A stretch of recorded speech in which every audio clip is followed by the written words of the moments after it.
好啦，各位觀眾、各位網友，話説咧，我喺德和咧，真係縱觀呢30幾年嚟人生嚟講咧，都遇過唔少臭閪啊、八婆嘅。咁好啦，咁講呢樣嘢嚟講話咧，大家有冇聽過咩叫撈女經濟呢樣嘢咧？其實撈女經濟講穿咗，就係一班女、一班 bitch 或者一班八婆啊，就利用自己係一個女人，利用自己有塊閪嘅身份咧，去撈油水啊，或者係揾人接盤啊咁樣。其實講真啦，其實呢樣嘢好撚唔要得嘅。點解咁講咧？因為咧，你當我好撚卡又好點都好啦。其實我不嬲都係俾人做一個宗旨嘅，就係兩情相悅、真心相愛。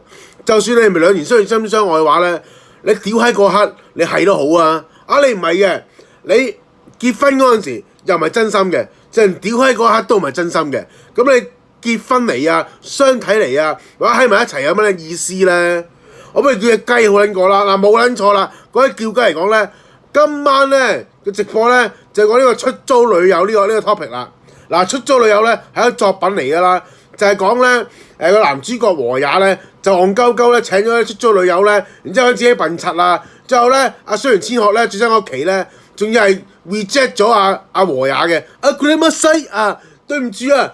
同和也 say sorry， 同和也日本妹咁樣露出胸部咁樣咧，同佢鞠躬道歉啦。咁梗係逼知咩事啦？拒絕咗和也咁樣啦。咁好啦，講一單嘢先啦。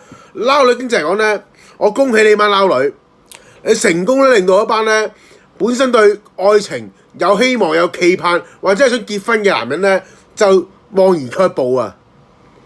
因為你班撚樣講嚟講去都係得錢嘅啫嘛。你又想要一個飯票或者要一個許願池或者要一個六合彩，你未需要男人㗎，你未必需要男人嘅你只係需要一個錢，或者需要一筆錢，或者需要一個機會，或者需要一個希望，令你或者令你冚家翻身解啫嘛。係講真啦，其實有句説話講得好嘅，你班女人如果需要錢嘅，就自己做雞去賺啊嘛。如果你係相睇嘅，正經相睇啦。